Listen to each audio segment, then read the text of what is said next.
Call this meeting to order. Stand for the pledge. I pledge allegiance to the flag of the United States of America and to the republic for which it stands, one nation, under God, indivisible, with liberty and justice for all.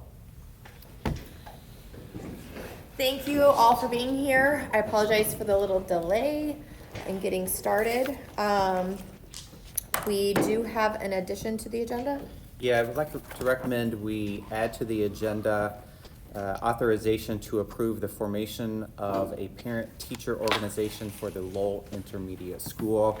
And it looks like that would slide in on as item K4. So do I have a motion to add the PTO for the LIS to the agenda?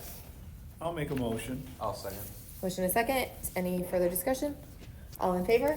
Aye. Motion passes. Okay, so add that to item 4, or K4.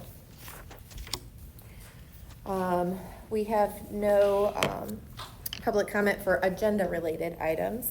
So we are going to move on, and we have some special recognition for some staff members and teachers in our schools that are getting ready to retire this year. So we want to take a moment to acknowledge their cumulative 100.5 years of service.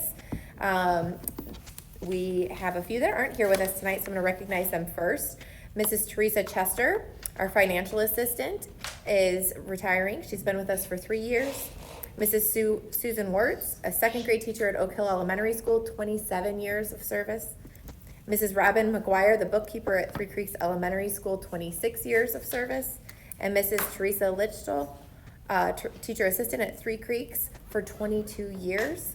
And we have like to make a special presentation for Mrs. Lori Gross, our library assistant at the middle school of 22.5 years. If you'd like to come up. I feel like you've been here longer than that. I think you were here even when I was in school. No meal longer than So we want to present you with this plaque for your service and time here, and we will miss you. I know that the students will, so we hope that you come back and visit and enjoy your retirement. Thank you so much. Thank you very much. Thank you. From one retiree to another, it's great on this side. I will. Thank you. Congratulations.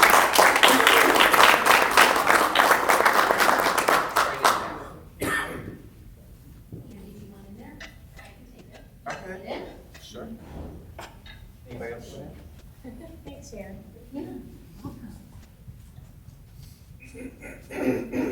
That's crew. Okay, one more. Congratulations. Thank you. Lori, how many days you got left? I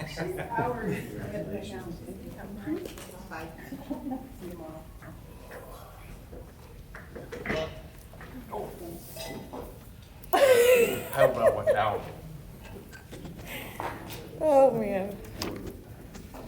So thank you again to our retirees for your service and time with our students and schools. You will be missed, and we wish you the best on your retirement. Superintendent report. Would love to start out tonight with an update from our Skillman partners. And so we've got Mr. Cherry and Mr. Mufcheski in the house this evening. Thank you. Superintendent Anderson, appreciate it. I have a few copies here. As always, I need to keep one in case my contacts give out.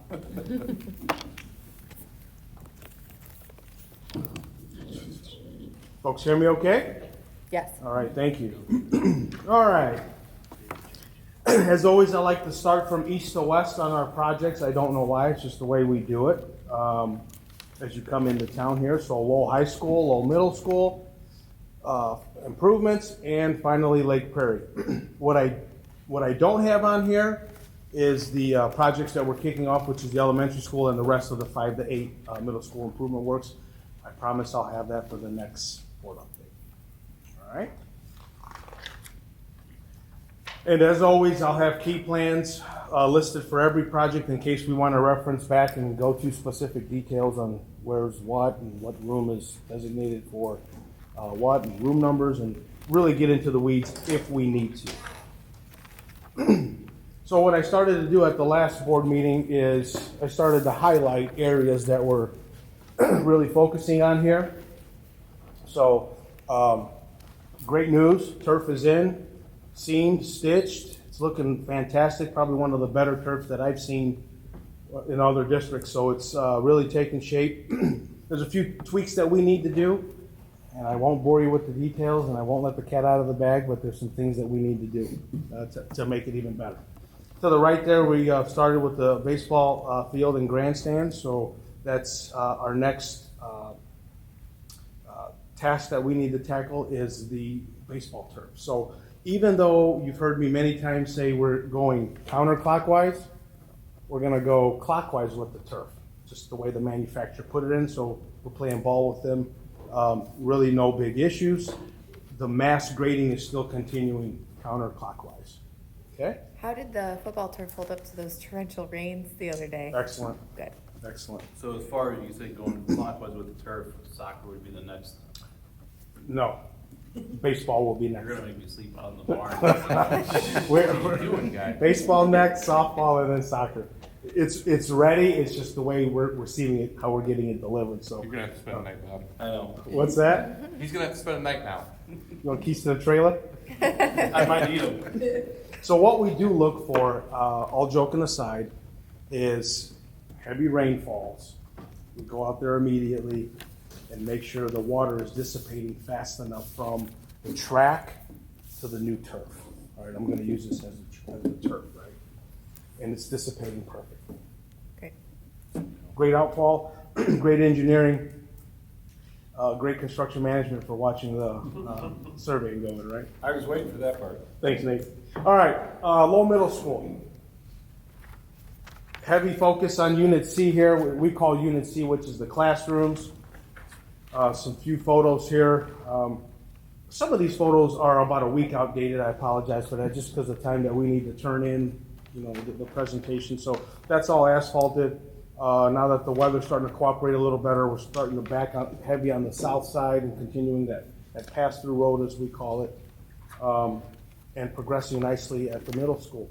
So with the middle school, paint, again, we call it C1, Unit C1 is classrooms. Paint, flooring, pouring outside curbs and exterior walks, and then site lighting is finally going to happen within the 4 weeks at the middle school. Look at that nice fresh color. No more yellow. Yeah. Yeah, we had a conversation today with Jason and a couple choice schools and choice colors, and I said, hey, you have to be careful because someone picked that color and they really like it. It was some 1970 brown. I want to say 3 Creeks. Everything has had its day. It's going to change, right? Here pretty soon it's going to change. And I will have that in our presentation a few times. All right, Lake Prairie, going well. We're almost at the finish line. Few photos I just wanted to hit on. The restroom at the entrances. South exterior elevation. Wrap up the metal panels here pretty soon. Wrap up some site work. And everyone's excited about the furniture coming. We still have punch list coming. So that one is going to wrap up very nicely, and then you folks can take it over.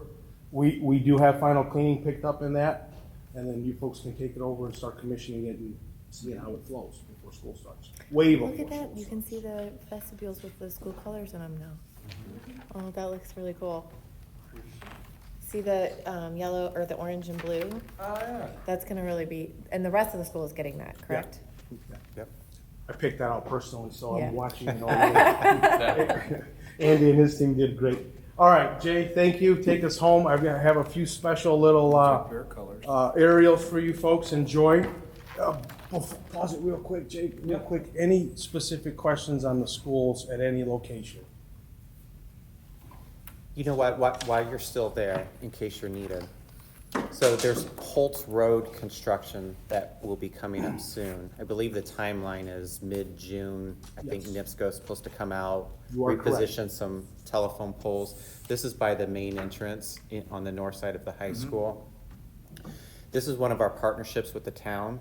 So the town is obtaining 2 easements for the residents that live across the street from Holtz Road. That has been a slower than desired process, and it's nearing the point that they will be condemned and court issued to take over. So just to make you aware of that, we're hoping that there is no delay, but Yeah. we're watching that very closely.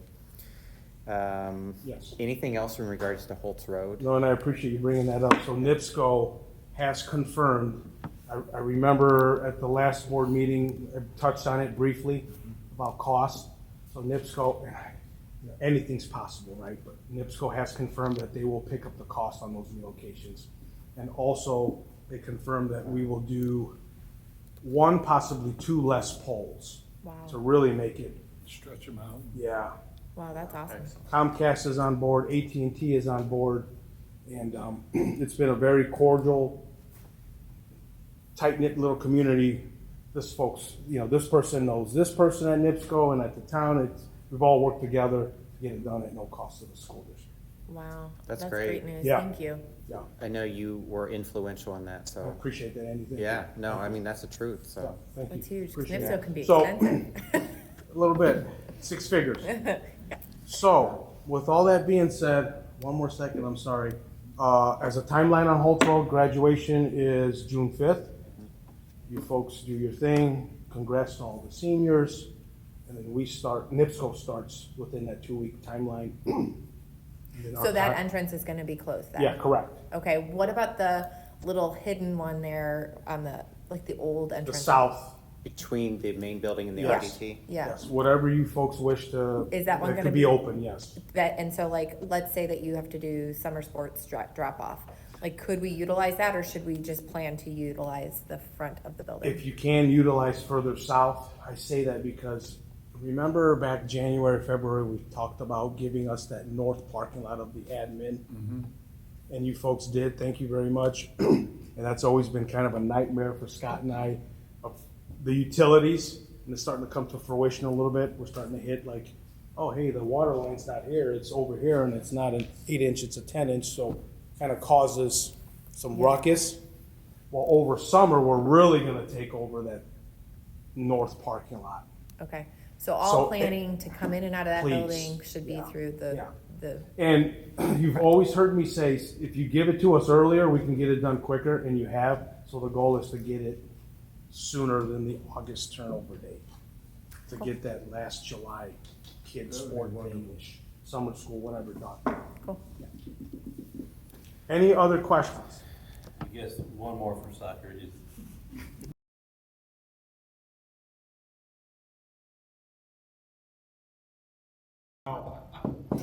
No. keep that to ourselves. You know, Can you cut You that know, from the video? it's been, I don't know, it's been 8-9 months since we, Right. let me do some more digging. He's sweating. Don't ask Do we the have questions any you don't wanna soccer know the striping at the answers to. football That's field? true. Okay. That's what I said, but I got turned down. All right, I'll find out. Any other questions? So on the next update, I'll include Katie and Nate, or Dr. Cleafish, regarding our chillers. Jay, is it possible to throw up a picture? Wait, I think he had a video for us. Oh, you have a video? If that's okay, it's up to you folks, if time allows. Yeah, I just wanted to show off the turf a little bit, we've got a shiny nickel out there. Hopefully they captured it in I was this gonna one. say, I don't know that he got that. That's the latest. Hey, I see some green, Jay, come on, man.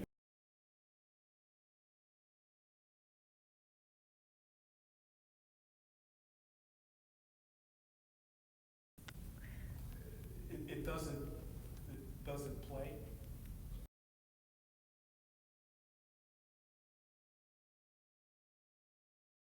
Well, in the phone, and that's, I apologize, again, it's that timing thing, so, in some of the photos, back in the presentation, I have the turf there. Also, you have Lake Prairie on here as a.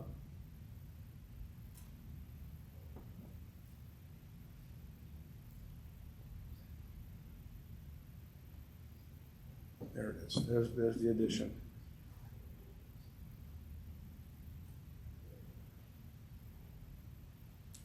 So, yeah, just to give you folks some shots. I know you're busy with your days and you can't necessarily make it out every day.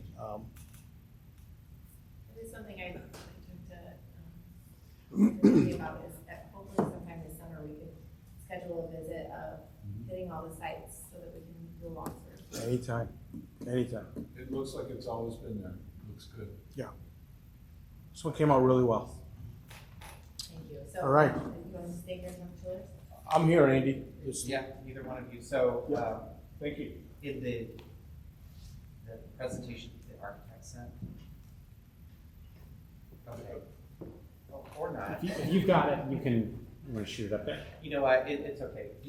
So, yeah, you know what chillers are, right? They're the big items on the north side by, see the dumpster area that kind of. All right, so, and Dana, you can chime in on this too.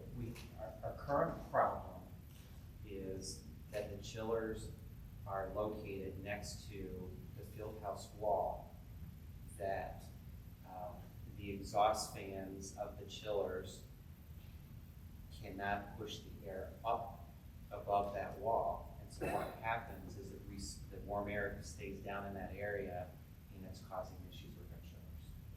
It recirculates through the chillers, and chillers were installed in 2018, 6 years ago.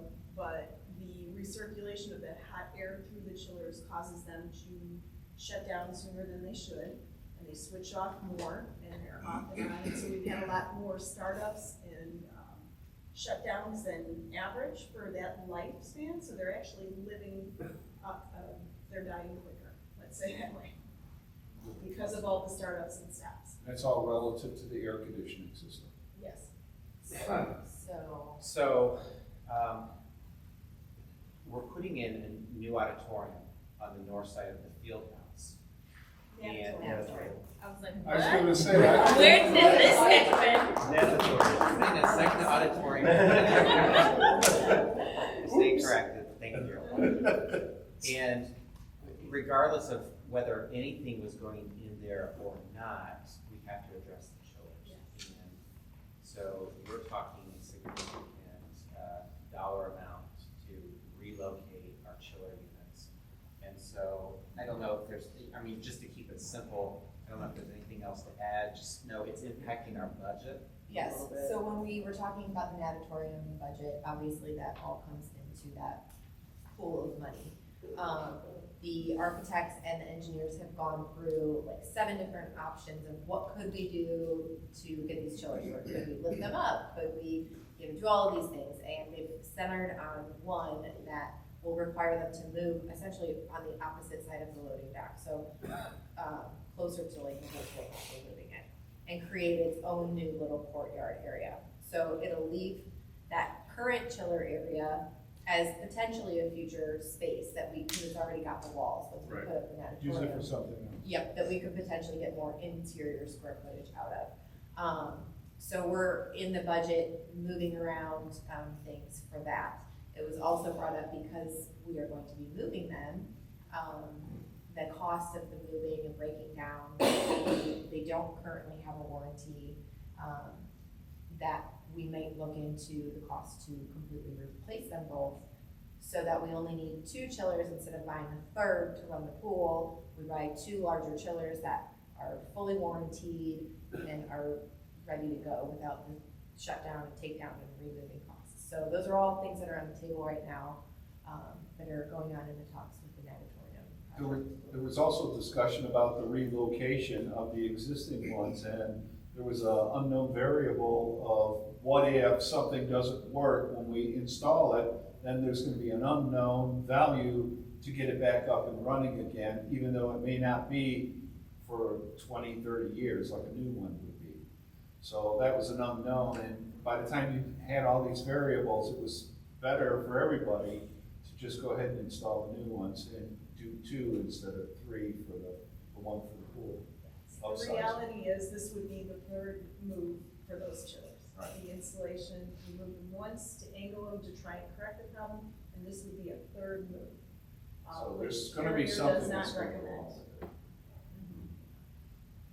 it. And our partner from Skilling to Mr. Lucheski has left, our or his right, is going to figure out how to do this with least impact on our budget. And I have a potential solution too. You all should have envelopes for parking passes for graduation. So there are maps in there. If you have questions, reach out to me. Is there a desire from the board at all to shake hands and pass out the diplomas at all at graduation? I'm good with the way it was. I think it went fine last year. Okay. Prefer to just sit back and Chill. The air conditioning. Dana's on top of that. And that's the superintendent. No pressure. You all good? Tell us. Thank you. Thank you. Thank you. Go straight home. Always, Nate. Okay, staff recognition. So we have a handful tonight. The first one is Terry Johnson, custodian at Lowell Middle School. He had a recognition for his 47 years in Tri-Creek, which is obviously remarkable. He was kind, helpful, and most friendly person you could ever want to meet. He always goes above and beyond what is asked of him and helps anyone who needs a hand. As the longest serving member of the Tri-Creek School Corporation, this person indicated he deserves the recognition for all of his hard work and efforts for almost half a century of service. Wow. Principal Patrick at Lowell High School had a shout out for Angela takes time to acknowledge students and staff every single day. She makes students going through hardships feel seen and supports them continuously. Kindness like this cannot be quantified. So that was for Principal Patrick.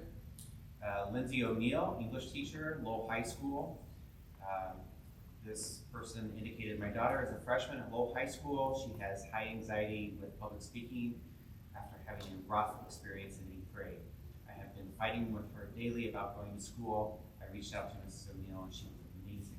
She scheduled a meeting with me, my daughter's counselor, and Mrs. Patrick. Mrs. O'Neill was extremely understanding, kind, and helpful. My daughter left there feeling so much better. I was extremely impressed. Mrs. O'Neill is a great teacher and asset. The next one is Kelly Blank, PE teacher and human services teacher at Lowell High School. This parent indicated my child could not swim and did not go into water above his head. Coach Blank put him on the team and cared enough to teach him to swim. Not only did she take the time to teach him a skill that could save his life, but he is on the team competing. Wow. And finally, our educator from Three Creeks Elementary, grade 5, Mary Stinnett. And this parent had to say, my daughter is in 4th grade at Three Creeks Elementary School. I love everything about this school, especially the wonderful staff. Her teacher is Mrs. Stinnett, who is amazing. She has taken such good care of my daughter. She has seen Mrs. Stinnett treat other students with the same concern and care, which teaches children to trust their teachers and enhances their learning experiences. She is truly an amazing teacher, person, and asset to Three Creeks and all of the students with whom she interacts. Excellent. Thank you to all of those staff members recognized. That's great to see. Okay, board member reports.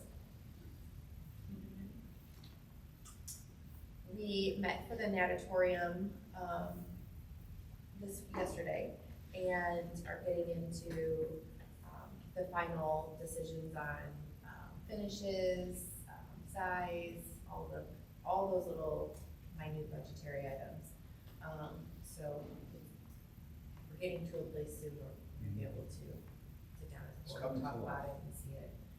But I will say that after visiting Hobart School, or Pool, and Belvo's Pool, ours is such a good mix of the two, and the things that weren't working well at those schools, we got a really great layout and changed for it. So it's gonna be great for spectators, great for the athletes, great for our community.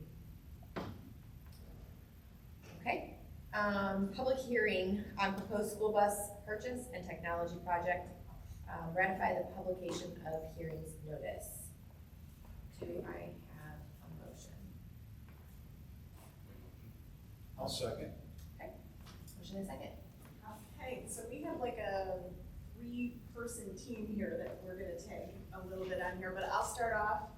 I'll probably loft it over to our financial consultant, and then we'll finish up with some legal stuff from Mr. Peterson as well. So to start off tonight, general obligation bonds, that's what we're looking at right now. This is a process that we're going to move through, and I'll have Mr. Peterson explain the process. What you just ratified was the publication for these meetings.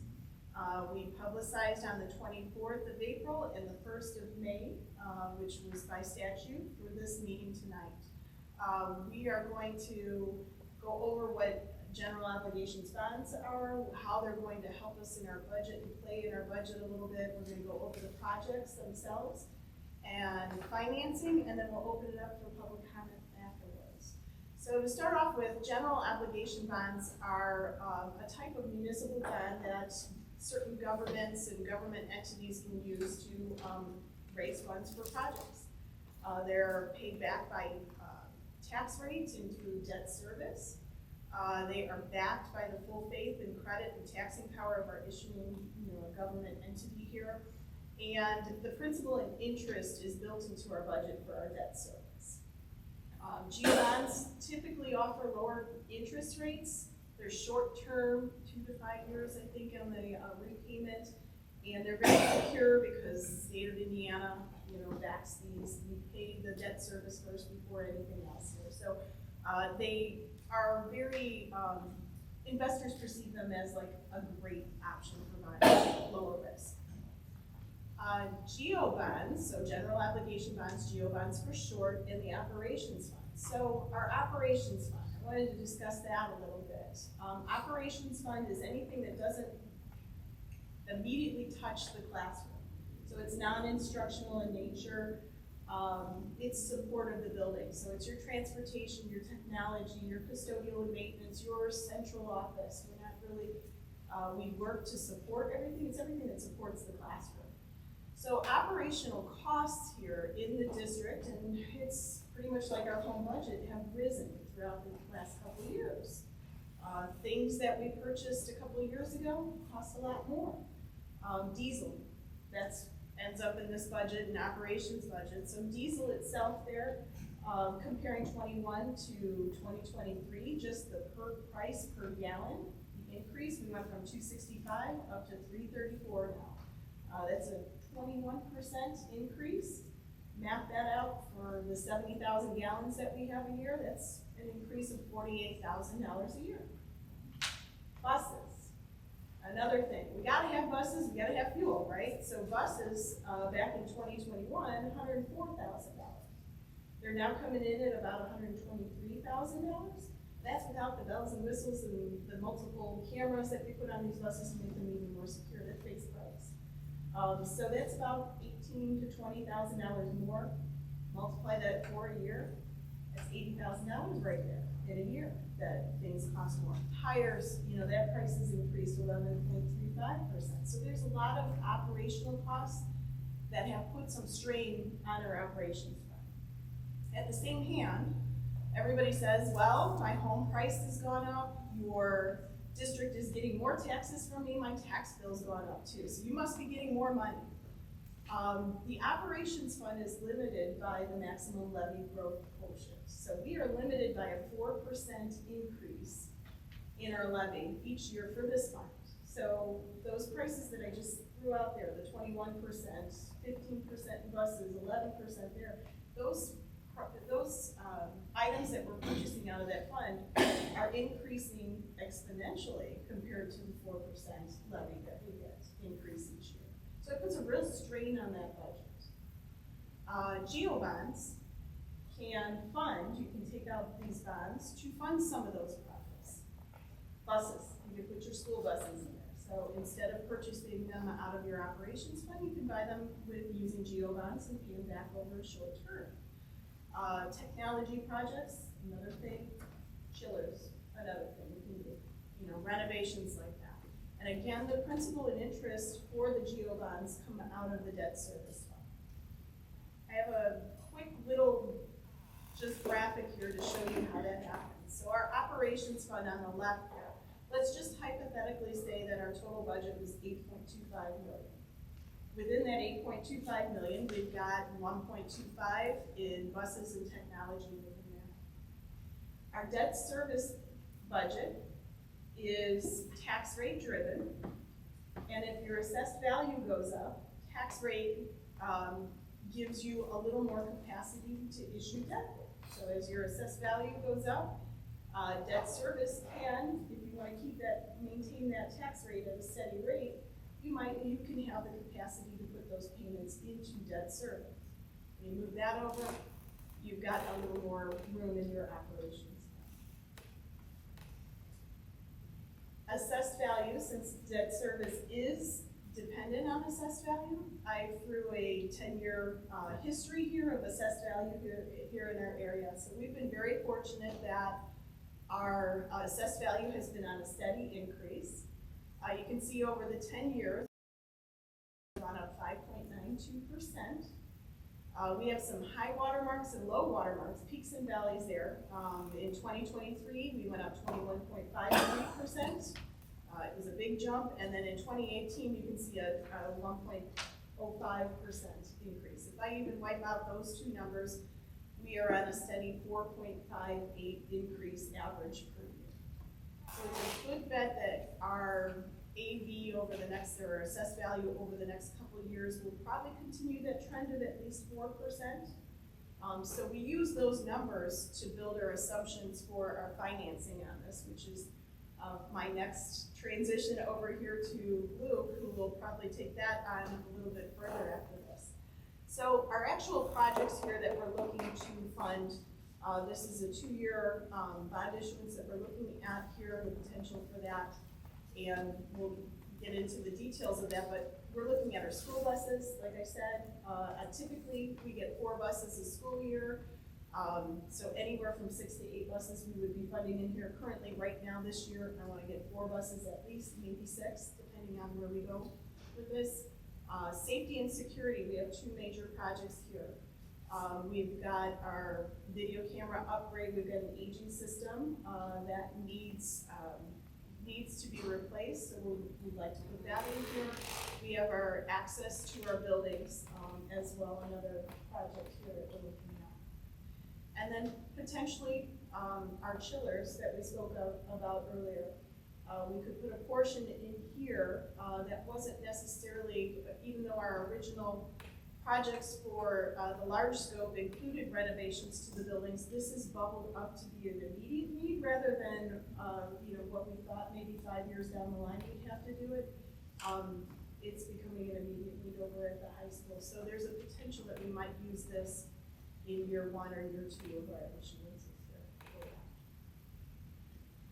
I'm going to pass. I'm going to hold on questions for right now, unless you really have something that's burning right now. But I think I'll hand it over to Luke, and I'll get his presentation up there, and maybe he'll answer some of the questions that are burning right here now. Good evening, Luke Bergman with Stiefel, service bond underwriter for the school corporation. I've been working with Mr. Anderson and Ms. Bogathy on these potential projects and how this fits into the school corporation's tax rate. This hearing is purely for informational purposes only. No action is being taken. Please stop at any point and ask questions. But if you go to the first slide, the first thing that we always look at whenever we're issuing a new bond issue is what are the school corporation's outstanding debt obligations. So we've listed everything here, and of course, the largest portion of your debt payments are the 90 past year that Skillman just walked through. You will notice here in a couple of years, you'll start seeing some of those payments fall off a little bit, leaving some capacity for some additional payments. If you flip to the next page, this is how it corresponds to your current debt service rate. So again, you'll see it kind of stair steps down in 26 and a little bit more in 27 and 28 as some of those payments retire. Knowing that the school corporation does not just look at the debt service fund, but focuses on the total school corporation tax rate as a whole. On the next slide, we show the operations fund in gray there, and the pension bond fund in light blue. You can barely see it. It's a very, very small payment. I think it's about 1 penny on your tax rate. Pays off here in a couple years, and then in blue is the existing debt service tax rate that I just showed. The schools maintained a $1.55 total school tax rate over the last couple of years. You'll see there's a slight dip in 26, and again, some additional capacity beginning 27 and 28 as some of those payments begin to fall off. So when we look at layering in a new bond issue, the total amount would be $5 million that we would look to pass.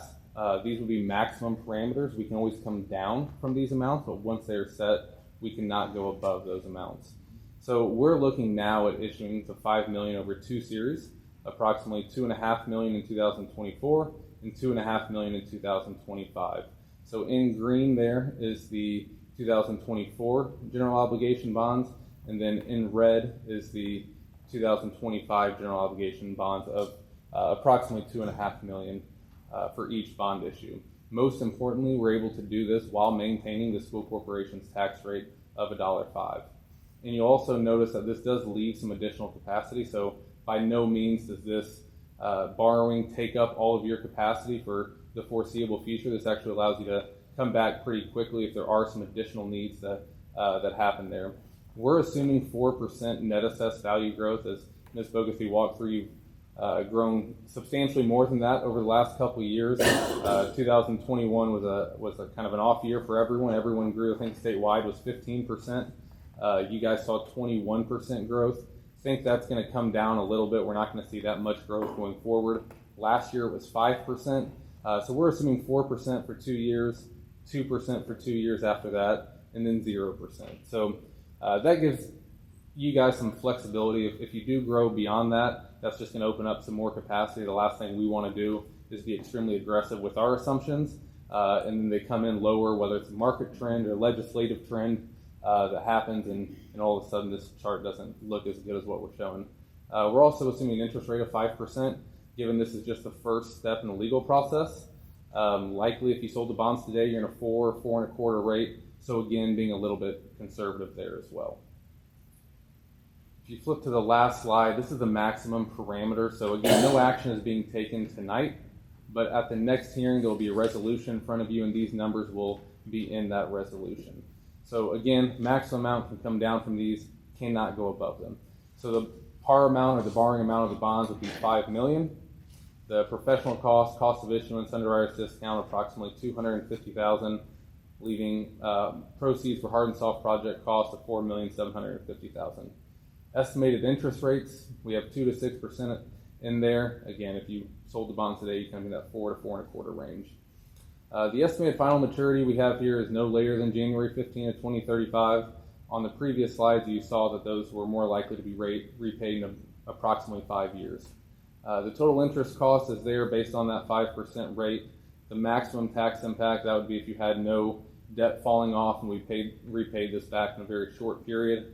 The tax rate impact would be 0.2194. However, as we showed on the previous chart, once we factor all of that in, there will be no tax rate increase over the 2024 total school rate of $1.55. A couple of ratios down there at the bottom that we're required to state as well. Really just looking at a percentage of your net assessed value.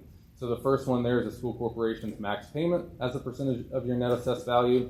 And the second one is the direct and overlapping debt as a percentage of net assessed value. So what that factors in is the county's property tax back debt, the town, the townships, library, any special taxing districts, all of that combined as a percentage of the school corporation's net assessed value.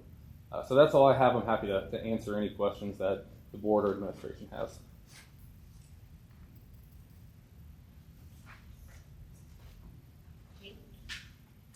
Thank you. In my presentation, I spoke about the MLGQ and the maximum levy growth quotient. That's kind of limiting our operations. And Luke, I'm going to lock this one a little bit towards you too. Sure. We were actually, prior legislation changed, we were actually eligible for a higher rate, which would have definitely helped our operations fund under the past rules. But they changed the rules, so this kind of changed it. So prior to that change, what would we have been? Yeah, if you go back a couple slides, so there was a statute that there's a statewide max levy growth quotient that's applied to all schools. there was a piece of that statute that said if your assessed value grows by X percentage above that max levy growth quotient, then you could qualify for a higher operations fund levy. And because of the growth that the state saw in 2021, pretty much every school was going to see an increase in their operations fund. 6, 7, 8%. I think you guys are going to see closer to 9%. And then they capped it at 4% because our legislators saw that everyone's going to increase their operations fund levy. So they capped it at 4% for 2024 and 2025. Currently, that law expires at the end of 2025. So you'll see down there at the bottom, we are actually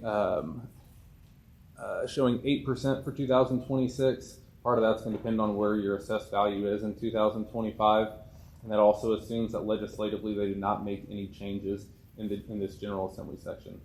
As many of you are aware, the General Assembly is taking a hard look at schools and all of any debt that they're issuing, the operations fund. They have a whole summer task force that they're looking at. So this could all change by next year. That was coming out of House Bill 1120. But based on what we know now and what the current law is, Tri Creek should be able to grow their operations fund by around 8% in 26. And then we're assuming it goes back to the max levy that's statewide of around 4.5%. Prior to 2024, when they put that cap in, it was anywhere from 3.4 to 5%. So we're assuming 4.5% afterwards, but all of that could certainly change in this upcoming General Assembly section. If you are capped at a lower amount than that 8%, that'll just allow you to repay the debt a little bit quicker, shorten up some of that interest, create some additional capacity, but it would harm your operations fund dollars that you're getting. So it's a little bit of a trade-off there. I think there's a lot that's going to happen in this upcoming session that could impact all schools in the operations fund. So that kind of leads me to a question. We've been really holding that $1.05 tax rate, and things are going to get tight in that operations fund if we don't get relief on that end. And this is a good stopgap measure to issue some GO bonds and slide some of the stuff over there. But at some point, I think we're going to need to have a discussion on whether or not that $1.05 is a strong hold on there, depending on where legislation ends up, or if the board would be comfortable with a couple cents, bumping it. We've always teetered between, gosh, I've been here for 10 years, it's been 98 cents, it's been up to $1.06, $1.07. I have, had that portion a little bit. But history, we've gone all the way up to 11.26. I've seen that prior to me. So, it is something that I think I'm going to need some feedback from the board in order to look forward and see what we can do. I hate to say it, but we are, definitely one of the lowest tax rates. We don't have the referendum, and we're going to need some relief somewhere. And maybe pushing that tax rate a little bit might be what we need. So before we do that, though, these GO bonds are almost like putting the spare tire on to limp us through for a little while without forcing that tax rate. Well, the tax rate would be used for further debt service to actually issue more bonds and be able to do that. Well, I think in fact, if we don't move forward with the general obligation bond, we Yes, would have right now. significantly more layoffs. If those buses were, yes, in operations fund, we'd have significantly less. We'd have to transfer more from education fund to cover these costs. That's the nail in the coffin. Thank you so much. Yeah, thank you. And now for your usual dose here. You normally don't get to see me when you don't have resolutions in front of you because I just really enjoy those. You are doing this type of procedure for a GO bond. Normally you would not have this type of information necessary, but because of where your total tax rate is and your debt service tax rate, the provisions were amended 2 years ago to require it to be part of what's called a preliminary determination with the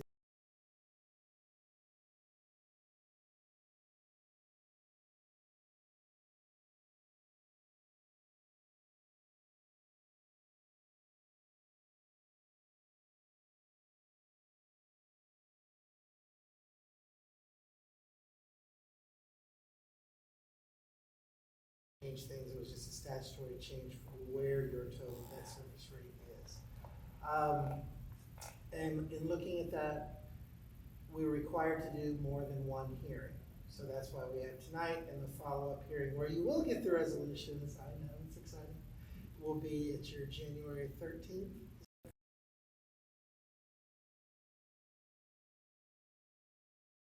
Regular scheduled meeting, we'll hold a hearing like this. Again, an opportunity for taxpayers and patrons, if they have any questions or other comments as to what happened, will be able to be heard. But again, the procedure, it's not something directly that you've seen before for something this small, but it has to do with that it's coming after your big bond issue from before. So, Madam President, unless anybody has any questions for me, I would recommend that you open the floor to any patrons if they should have any questions. Are there any public here that have any questions or comments about this? Raise the tax rate, fund our schools. You said raise it? Raise the tax Okay. rate, fund our schools. Okay, thank you. I don't want a stupid public. An educated public is worth it. Thank you. That's support. Any others? Okay. Do we need to close the public? Yes. Okay, but before I do that, do we need to vote to ratify the public hearing notice? Do we need to vote on that? I thought we already We did vote. We motioned. Yeah, we Right. motioned. That's what I'm saying, we need to follow that up. Yeah, so we need to vote on that. Okay, so, we have a motion and a second, we need to vote, to ratify the publication of hearing notice, all in favor? Aye. Motion passes, and we're going to close the public hearing for the proposed school bus purchase and technology project. And I'll see you again on June 13th. Thank you. Thank you. Safe travels. Thank you. Okay, presentation on the Opportunity Center, from Mrs. Nazarek. Yeah, so we invited Ms. Nazarek to come tonight to continue our conversation regarding the Opportunity Center. Why don't you come on up? That's what these are my fancy slides. I think the best place to start with this is to begin with the history of the Opportunity Center. And there'll be a few gaps in there, but I have been here since 2012, and it was started the year before I came. The program itself, back then, was run by Regional Mental Health. And they came to what was the old central office, and they ran the program. Not particularly funded by our teachers, or by our with a teacher salary, but by Regional Mental Health. The program was also, the curriculum was online curriculum. And they helped by doing counseling and then overseeing that curriculum to make sure that the students were just completing their goals. That evolved shortly thereafter, and what happened is we got a teacher in there. We started to pair it with the alternative school grant. With the alternative school grant, we could have somebody in the Opportunity Center and someone at the alt school who could float between the two programs with an aide in each program. In that case, situation, we did hire somebody with a criminal justice background because we were looking at a much broader scope of behaviors that would go into that program. Parents could elect to have a disciplinary placement change rather than it being alternative to expulsion. And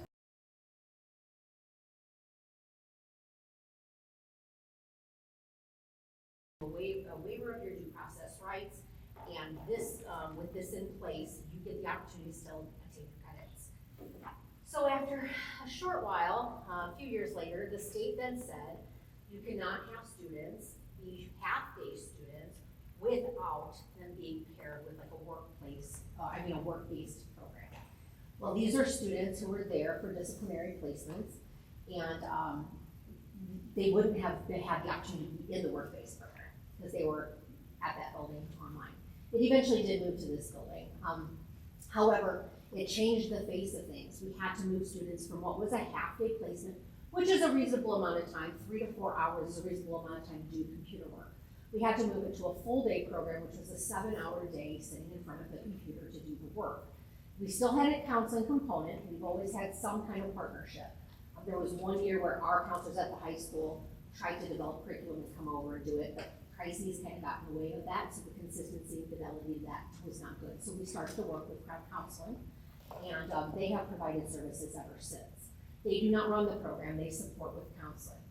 But because our students now had to be there a full day, that's just a very long day to be in front of the computer. So what we have found, while we've had great success with getting students their credits and completion and supporting them, I feel like what we are looking at now is a really innovative way to look, leverage our resources and support for students in a way that is very modern and in line with the things that our kids are doing now.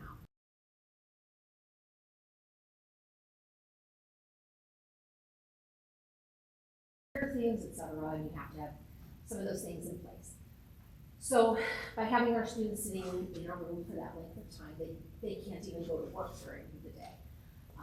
That's one issue that we come up against. The other issue we come up against is because we're more selective about the behaviors that place a person in that program. A lot of times there's similar behaviors. So if Mr. Deal and I both get in trouble, there's a high likelihood that we're doing the same types of things that we really don't want our kids doing.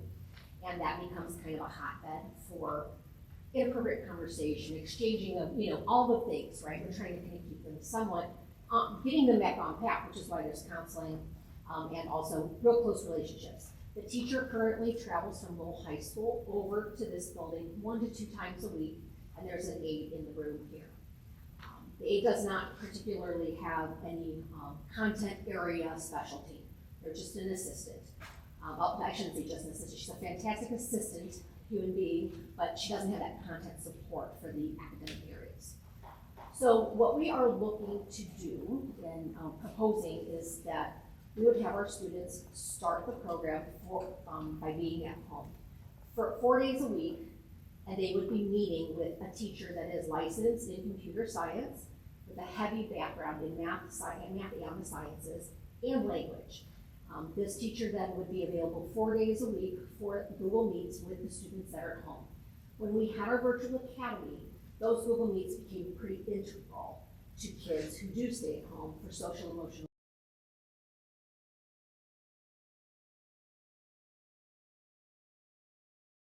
Days because the way our schedule is built, they see all their students 4 days a week. So let's say the teachers would be doing the 6th period every day. On Thursdays, there might not be a 6th period. So that's why it's 4 days a week. But to develop strong learning habits and habits of mind, we felt it was important that they constantly were having this touch base with the same person who could open up the tests, who could support them in their questions regarding the math and the English. Because we all know online learning in and of itself alone is not a great format. Human is what we want, is human interaction. But realistically, we also have a very high demand for online learning. We're using it with our alternative schooling and credit recoveries as well, and there are teachers in those rooms to support. So this would now model similarly to what they would get in school when it comes to a credit recovery program or an alternative school program, except the Google Meet piece would be there. Now in the past, with the old Opportunity Center model, the parents originally had to transport their own child. So there was a little bit of stake there with family investment. There was family counseling, there were other pieces, and that all went away because we had to then provide transportation. When the kids were there half day, we were having to come up with a midday transportation plan as well. The midday transportation plan went away, and we decided all students, because of the change in the state requirement, was that they had to be there a full day. So we transport all of our students. Getting that parent investment, that parent stake in the game was really important. The success of the students comes far easier when parents are invested. So one thing that we have noticed is if the parents just have to come in and sign in and sign out, and they would get regular check-ins. With this model, there would be regular check-ins with the teacher to the parent. There would also be an online component where it would send, they would have access to the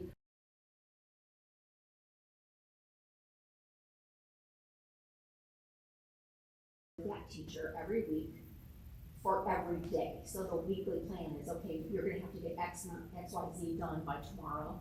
When we meet tomorrow, let's go over questions and see what you need to get done for the following day.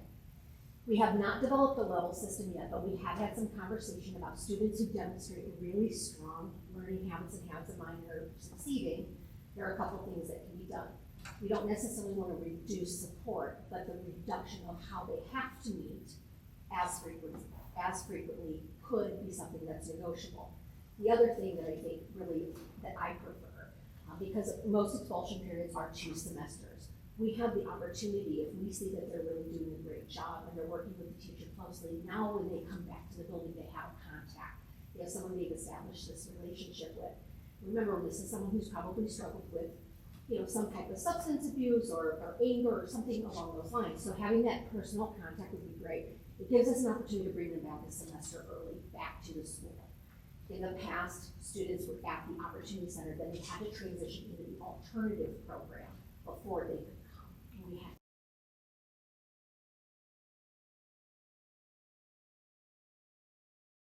from being online and doing things via Google Meet. The other skin in the game with parent support is that the student is not meeting with that teacher in a timely fashion, is not coming to the Google Meet time, then the teacher's still in the building and available. The parent now has to bring that child to the teacher for face-to-face because they haven't developed that learning habit, that positive learning habits, group of positive learning habits that we would like to see in them to transition there. So it does give us some leverage, I think, there in getting more parent support as well. You had asked at the last meeting just some numbers, and so I wanted to provide you. Going into next fall, right now, I have 0 students slated to go. We did have an incident today, and that student, I think, would very much be eligible to begin in the program. But they have to go through their 10-day suspension pending expulsion. And before that expulsion hearing ever happens, I sit down with the family, talk about what we can offer them, and I explain to the parent, I cannot offer anything at this point. It is a 10-day pending expulsion. You're seeking for, to do some things, but until I have board approval to do those things, I really can't offer anything different. So, being that this is still in a revision process, I think it was important to let her know up front because she had heard about the opportunity center, and we know that the way it stands right now is not as effective as it truly should be.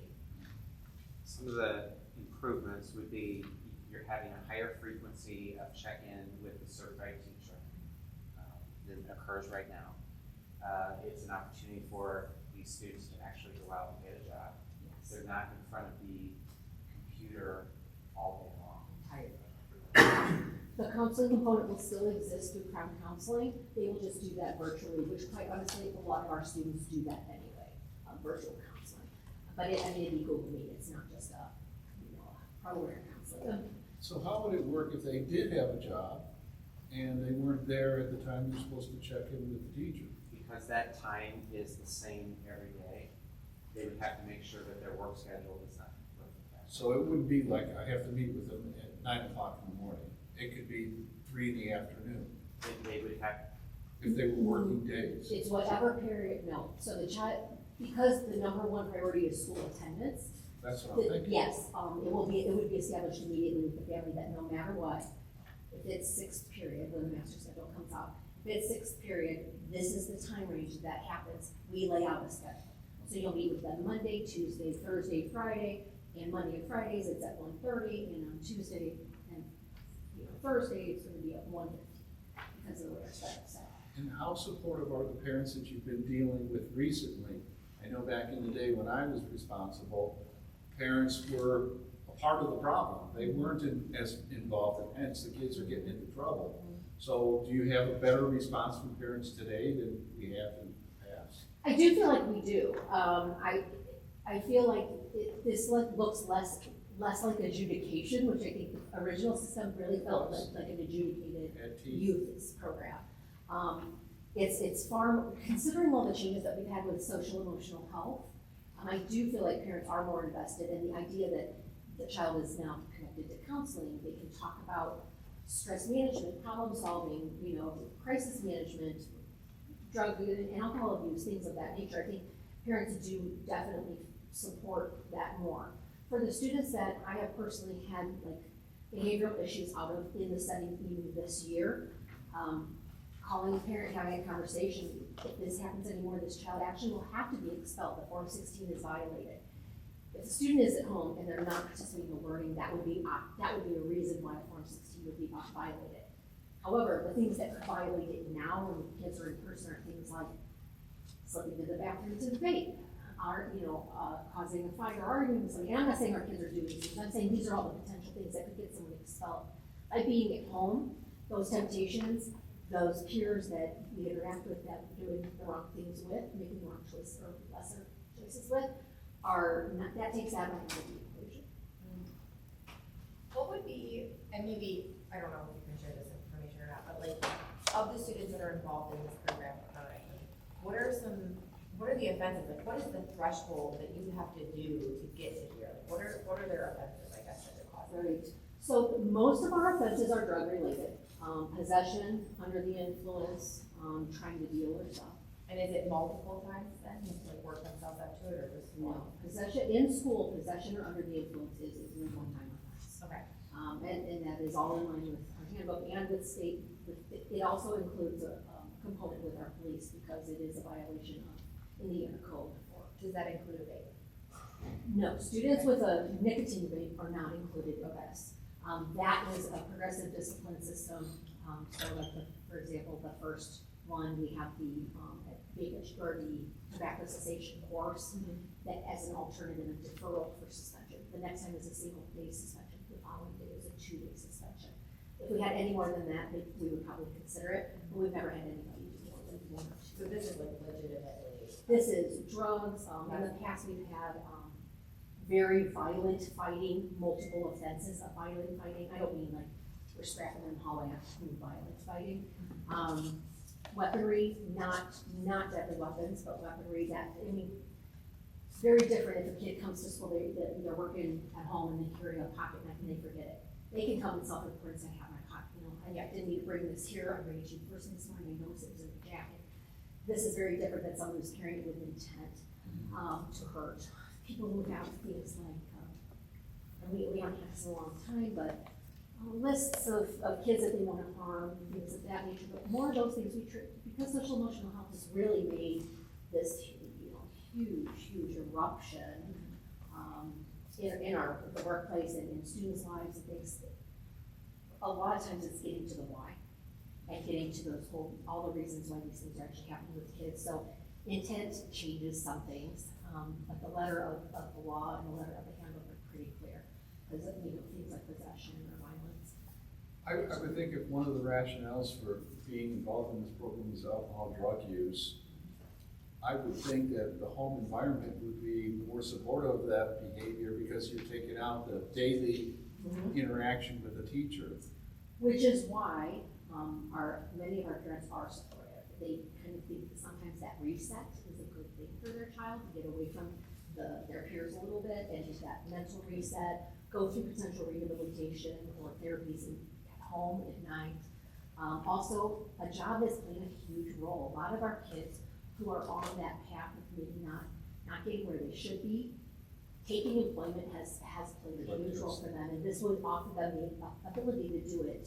Gives them more responsibility. Right. If they're not involved in any extracurriculars, I mean, it's that extra thing they're looking for that's leading you to adulthood. Yes. So you take it out. And when you think about employment, if you work and you're here until 3 o'clock,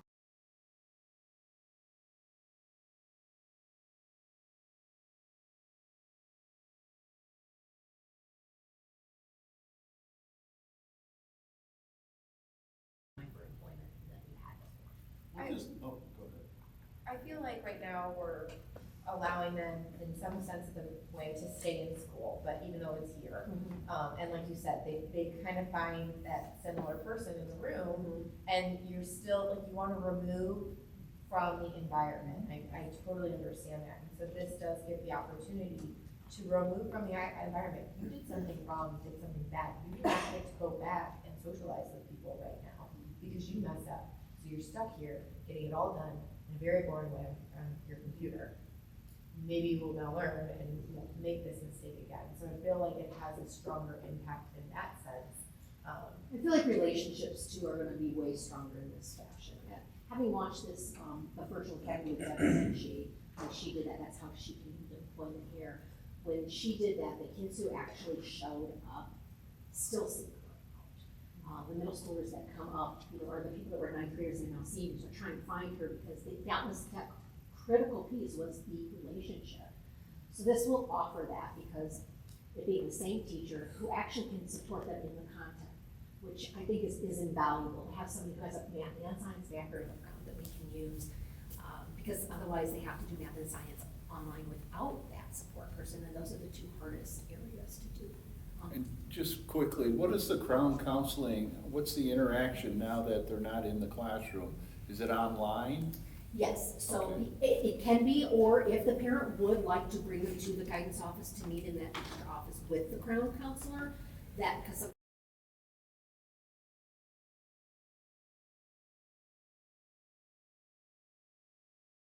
Student for their daily meetup, the 4-day-a-week meetup, is that an option for them to come in person, or would that just be? you know, I guess in looking at numbers, that would be mostly my concern, because when you think about the fact that we could potentially have, I mean, it used to be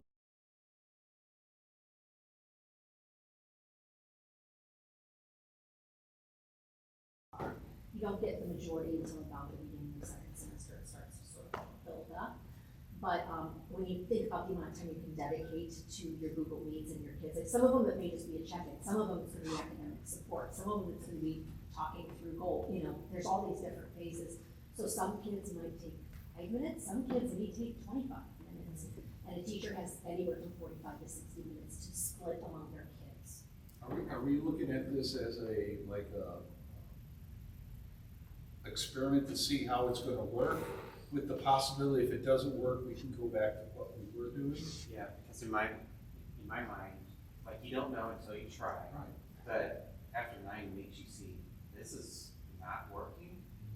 Then the worst case scenario, you post the position, you hire your APAC, and you bring them back on campus. So it's not an all in one. I feel like you have to give it a fair shot, like Right, a fair agreed. shot to get enough clientele to see how the learning habits work, how the parent response is, how the counseling is working out.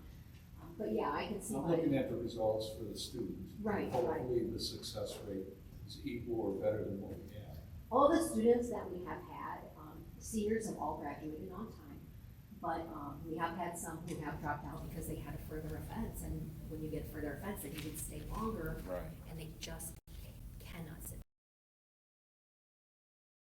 That is a very long time to sit in front. It is for any learner. I mean, I remember working through COVID and sitting in front of the computer and working all day long from home, and it's mentally exhausting, it's physically exhausting, you never know when you're beginning or ending, there's just no structure, and these are kids that need structure. Right. So having a really nice, consistent schedule, a consistent person, a consistent curriculum, support from counseling, it just cumulatively sounds like I felt like what we had all talked through is a pretty innovative way, like I said, to leverage resources and student support for student success. And the reality is that you should, if you're not having instruction in a classroom, class discussion, it shouldn't take 7 hours to get through the workload that you need.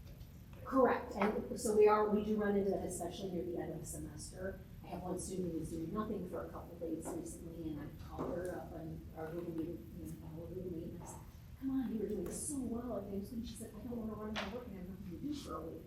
It's paced to the end of the semester, but students can work ahead. And then usually, if there's enough time, we add another elective, because it's never gonna hurt you to get more knowledge and get more credits and do those things. But in the case of 2 weeks, you don't have to. So theoretically, just on that, if you were really motivated, you could knock out your credit, and then you wouldn't have to worry about not having to do the test.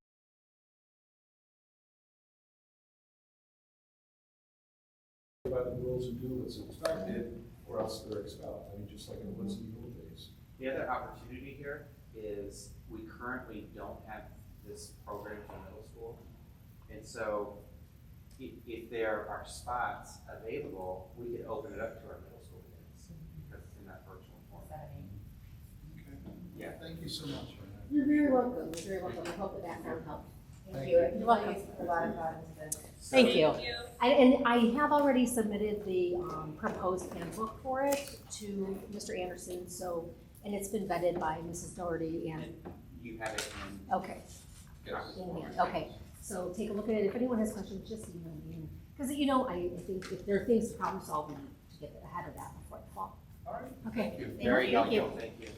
So, if you are receptive to this, what this means would be a reduction of aid as a part of our budget reduction plan. It's approximately another $19,000. So, no action is required tonight, but we will go ahead and make plans, and then be the next board meeting, we will then have a finalized tally of all of our reduced positions. I'm looking at Dana because that's a requirement that we have to agree. Can I mention one more thing that I didn't? We're looking to switch our online platform to Edmentum. One of the big benefits of this, and so before, one of the problems we had was the kids could not get any career-based classes. There were very few out of Edgenuity that students could get. With Edmentum, they can get full career pathways.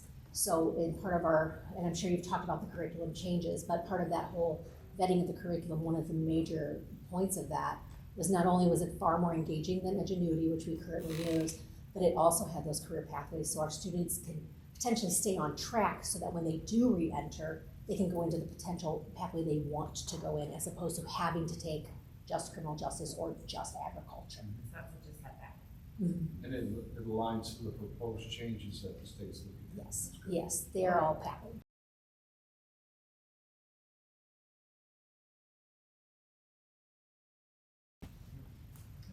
All right, regular consent items. Approve the minutes of the meeting held Thursday, May 9th, 2024. I'll make a motion to approve the minutes. I'll second.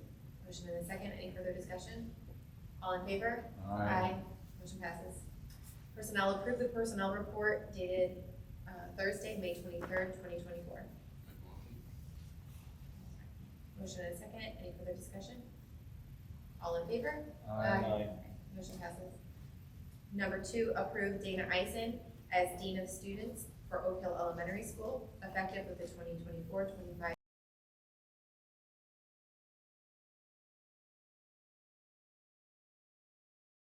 Dana is in our audience this evening. Okay. So no pressure. Any other discussion? All in favor? Aye. Motion passes. Congratulations. Gotta start packing now. Can I introduce Brenda Boyd to you? Oh, sure. Yes. This is Brenda Boyd. She is going to be one of our new teachers at the high school. She has stepped in once Nicole Dunbar left, and she has done a beautiful job. She'll be doing biology and earth-based science. She has a background in biomedical sciences and fertility and genetics. Well, thank you for introducing. We've heard a lot of great things about you. We're happy to have you here. Thank you for coming here. We're very, very lucky to have her. Thank you. Okay, number 3, approve Dan Govert as Dean of Students for Lowell High School, effective with the 2024-25 school year. Motion and a second. Any further discussion? I will indicate Dan had sent his regrets this evening. His child was, I believe, in a band concert this evening. So let's see his priorities in order. Good. Any other discussion? All in favor? Aye. Motion passes. Number 4, approve the reduction in force of Dawn Spizak, Lowell High School Spanish teacher, due to enrollment numbers for the 2024-25 school year, and no extenuating circumstances involving leave of absence among staff. Motion? I'll make a motion. I'll second. Motion and a second. Any further discussion? Yeah, we'd like to indicate that Dawn reached out to me and took advantage of her opportunity to meet with the superintendent. She had extremely glowing things to say about Tri Creek and Lowell High School. She is a retired teacher from Illinois, and the 2 years that she's been in our district have been of the most rewarding and very complimentary, and just and grateful. She understands the situation, but I thought I'd pass that on. And she was retired, and she just came back to fill this position 2 years ago. Correct. So that's a good thing. I thought she was a youth teacher, and this would be a problem. That's why I like it. But okay, good. Agreed. It is unfortunate, but maybe there'll be another thing down the road. We have a motion and a second. All in favor? Aye. Motion passes. Business operations. Number 1, authorize the administration to declare specific elementary furniture as outdated and authorize the disposal of said outdated furniture at auction. Included in your packet was a list of all this furniture. This was an oversight. We approved the purchase of new furniture, but we have to get the old furniture out of there so we can get the new furniture in there. So I forgot to bring the auction list of everything that we're replacing. So this is, it's one for one. Everything you authorized to purchase is going to replace this stuff. As long as they're selling and trying to recoup some of the We are value, through that's craft important to me. auction, online auction. It closes June 3rd. We have different pickup dates shortly after that, not on graduation, but around graduation, so yeah. Great. Motion and second, no, wait, did we? No, yeah. We did not, do I have a motion? I'll make a motion. I'll second. Motion and second, any further discussion? All in What is favor? it? Oh, go ahead. The auction will open tomorrow and run through June 3rd. I'm on craft. Yep. You get some for your Using preschool? this. Yeah. You get some stuff for your future preschool? All right, any other? Okay, motion and second, all in favor? Aye. Motion-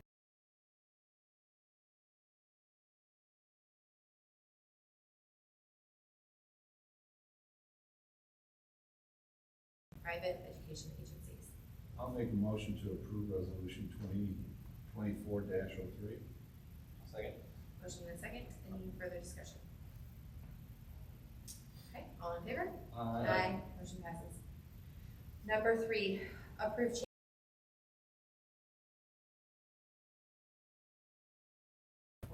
$48,555 to add a 6-foot by 16-foot video board to the football scoreboard. Do you have a motion? I'll make the motion. I'll second. Motion and a second. Any further discussion?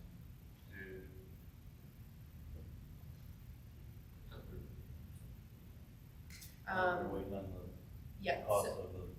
so in our budget meeting, with Skillman, they had already had line items in there for these amounts in our previous estimates and bids. So this was already accounted for as that extra. Oh, And they said the waiting for this amount was not going to affect the chillers and those other like big ticket items, cause they already had kind of planned for us to beef up certain things. So it was their suggestion that it's not gonna, it's kind of pennies to the chiller issue, and it was already part of this project anyways. And I did suggest, or at least offer the opportunity to delay it until later on, but they said it would not be cost effective because they have to increase the structural integrity to accommodate this. So it's more cost effective to do it now than to delay it and install it later on. appreciate it. Any other questions? Okay, all in favor? Opposed? Motion passes. Okay, added item number 4, authorize the creation of a parent-teacher organization for Lowell Intermediate School. Do I have a motion? I'll make a motion. Second. Motion and a second. Any further discussion? Okay, all in favor? Motion passes. Consent items. Number 1, accept the donation from Tiffany Whites Carver of Lowell, Indiana in the amount of $17.80 to help the Feed Them Forward Fund to pay down negative student meal balances. Number 2, accept the donation from Kaylin Kuntz to honor the memory of Austin Brunsma in the amount of $665 to help fund the Lowell High School Welding Extracurricular Account for special supplies and certifications. Number 3, accept the donation from Eric and Kelly Brunsma to honor the memory of Austin Brunsma in the amount of $4,000 to help fund the Lowell High School Welding Extracurricular Account. Number 4, accept the donation from the Lowell Athletic Booster Club, Dollars for Devils, in the amount of $5,000 to help fund Lowell High School Athletic Extracurricular Account for uniforms, equipment, etc. Number 5, accept the donation from Lowell Athletic Booster Club in the amount of $5,160.75 to help fund the Lowell High School Athletic Extracurricular Account for senior awards and athletic transportation. Number 6, accept the donation from Three Creeks PTO in the amount of $539 to help with year-end PBIS. I'll make a motion to approve the 6 donations. Motion. Second. Motion and a second. Any further discussion? All in favor? Aye. Motion passes. Thanks for number 4. Okay, so we do have one public comment agenda item. Gina, go on up. Did you say there's going to be a second auditorium or an auditorium? Natatorium, that was a slip of the tongue. Okay, well, here we go. I've got 3 things, so bear with me, please. After attending the middle school band concert on Tuesday night, the kids did an excellent job. However, we were in the gym because the auditorium is not big enough to support the growing band program that is happening. I appreciate the need for athletic improvements. I also think there is a need for the arts improvements as well, not just for band, but for choir and for the theater department. The next thing is in our handbooks, kids cannot return to school if they have a fever after 24 hours. And unfortunately, as many of you are parents, sometimes kids get fevers at school and the nurse sends them home. And because kids are weird, their fevers drop off over the night, but they still cannot return to school because they've not technically been fever-free. However, I have to call in kids that happens to, and it's an unexcused absence. It counts as an unexcused absence for the following day. I hope that's something you guys will discuss and revisit, just because it puts a burden on parents, especially if it's a quick illness. I know there's stomach bugs, there's just germs amok in the schools, and sometimes they're quick, but it puts an undue burden on parents to have to take them to a doctor when it's a simple virus.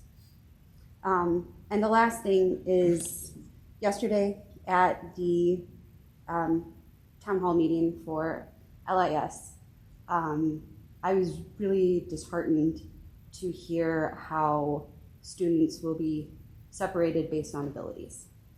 High ability kids, general ed kids, and kids with IEPs are not going to be mixing to the degree that they should.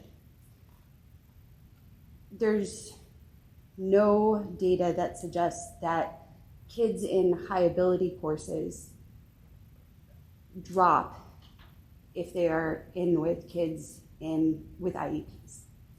However, kids with IEPs are harmed when they are not paired or grouped with their exceptional peers. And harm reduction is something that we should all want for all of our kids. I have a range of kids. I have 5 kids. They have a range of abilities. Some have 504s, some have IEPs. My one that's going to be a freshman had an IEP for speech. He thrives on all of this education coming in at him. He loves it. He loves to get his hands on as much information as he can. But because he had an IEP solely for speech, it sounds like he would not be with his gifted peers. He wouldn't have a chance to be with his gifted peers. And that's heartbreaking as a parent of kids who have IEPs. One of my other kids has a 504, and he is in high ability now. He benefits by interacting with other peers who may not be high ability. They can show leadership in those situations where they might not otherwise have that opportunity. It's like, I don't know, you've all seen the picture, I'm sure, of a maintenance person shoveling off stairs in the snow and ignoring the handicap ramp. If you shovel off the ramp, everybody can move forward. But if you shovel off just the stairs, the kids who don't have that ability stay left behind. And I think it's really something that we should look into as a school community if we want to live our values. If you want to empower everyone to succeed, everybody needs to be looked at with equity, not just those we might deem gifted based on academic ability. That's it. Thank you. Thank you Thank you for, very much. thank you for all of that. We'll definitely discuss it. Thank you. Anything else? All right. Students and staff will have Monday, May 27th, 2024 off in observance of Memorial Day. The last student day will be Thursday, May 30th. The Lowell High School graduation ceremony is scheduled for Wednesday, June 5th, 2024 at 6 p.m. at Lowell High School Gymnasium. Doors open at 4:45 for guests to enter the building. The next meeting of the Tri-Creek School Board of Trustees is scheduled for Thursday, June 13th, 2024. And the entire school corporation will be observing a 4-day, 40-hour work week beginning the week of Monday, June 3rd, and continue through to the end of July. All buildings will be shut down on Fridays to conserve energy. Any other comments or questions from the board? Meeting adjourned.